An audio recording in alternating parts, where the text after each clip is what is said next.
Yeah, Big Baby JTV. First off, rest in peace to Jordan Neely, right? The homeless man that was choked out and killed in the New York subway. Now, let me start off by saying this, man. I'm pro-black. Y'all know this. I love my people. I celebrate my people. But I also criticize my people, right? I criticize myself. There's nobody who's a harder critic of me than me. I'm just telling y'all facts. Every single hate and comment, dislike I get, that's nothing compared to how much I self-reflect and look in the mirror and try to analyze myself in order for myself to become better. All right? So when this incident happened, if you don't know the news, there's a homeless man in New York, and there's, I believe, early 30s. His name is Jordan Neely. He used to be a Michael Jackson impersonator to make a little bit of money.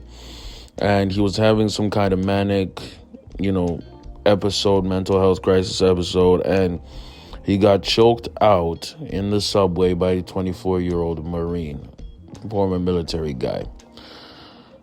Both of them have mental health issues, but Jordan Neely definitely has way worse mental health issues.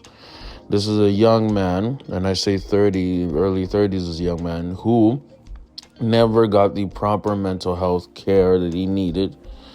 And, because of this, he had a manic episode and was choked out. And the person who choked him out was actually let go free. It was freely let go. Now, let me start off by saying this. Isn't it funny how in the United States, close to an election year in recent times, a lot of black people, specifically black men, have died? When did George Floyd die? Which year? Breonna Taylor, Ahmaud Arbery. Right? When did these people get killed? Either by the police or by white people. Right? And you know what? It's funny how, Jordan Neely is being blasted all over news media, and they're psychoanalyzing the political, socio-economic factors of his death. But if you look at O Block, 5 people got shot last weekend and 1 person is critical condition. O Block, Chicago, right? If you look at stats crimes for Philadelphia last year, you had almost 500 homicides, right? And which neighborhoods were those? Those were not happening in the suburbs. I promise you that. Those were not happening in suburbs, right? That's not saying that we can't look at multiple issues and fix them at the same time. What I'm saying is there's a bunch of hypocrisy within mainstream media, within our political structure, right? I'm not even American. I'm Canadian. And I'm telling you right now, there's a food crisis happening in Ottawa, Ontario right now, right? Canadians can't even feed their kids. Food banks are flooded by people trying to come in and get meals, right? People can barely afford the cost of living these days, but all we're talking about is some man who was homeless, had a mental health crisis, and another person who's a former military person who also has probably some form of mental health crisis due to PTSD and enacting and doing vigilante justice. Can't we talk about the hypocrisy of New York police? Can't we talk about, how these politicians just casually wait until a black man dies until they can do something? All right? See, if you're a black male, first off, let me say this to all of us black men out here. Take care of your mental health. Put that as an imperative. Right? Whenever you feel like you're low, you feel like you might need some medication, take your ass to the doctor ASAP and get that handled right away. Let's get to that. Right? Number 2, rely on your support systems. Reach out to people who can be around you. Number 3, do not have too much pride. If you read the story of Jordan Neely, he had a father in his life, right? A father who actually wanted to help him, but he didn't want to go to his father, right?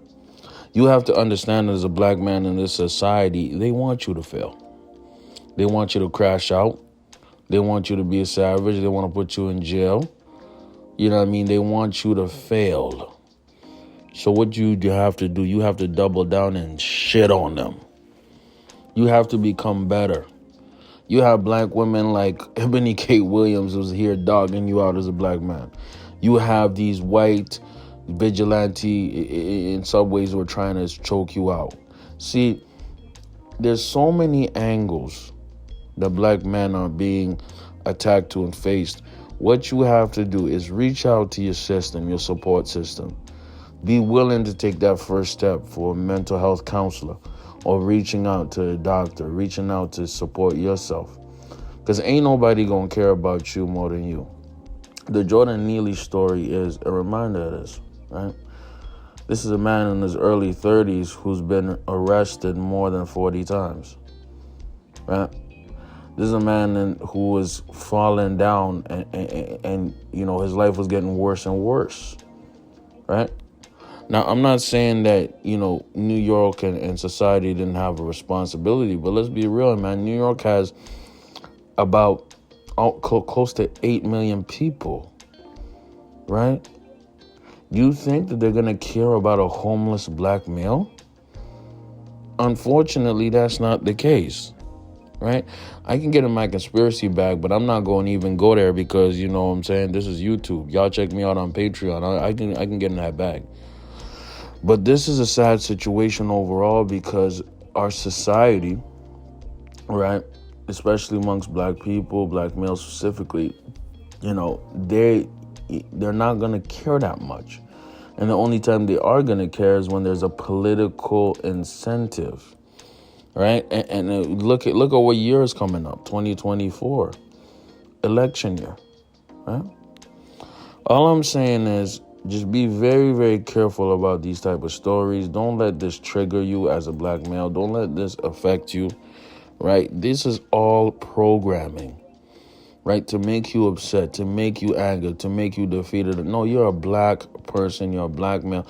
And anybody out there, right? Whether you're a black person or a black male who's listening to this, make sure you understand that there's programming out there. There are people behind the scenes who want to make you upset, who want you to be triggered, you know what I mean, who want you to lose and get you out of character, right? Us as a society, as a group, as a community, we have to look out for each other, man. And the story of Jordan Neely is sad, but at the end of the day, it could have been easily preventable. Take this as a lesson. And don't let these people get you out of your square, man. Big Baby JTV, like, comment, sub. I'm out. Let me know what y'all think.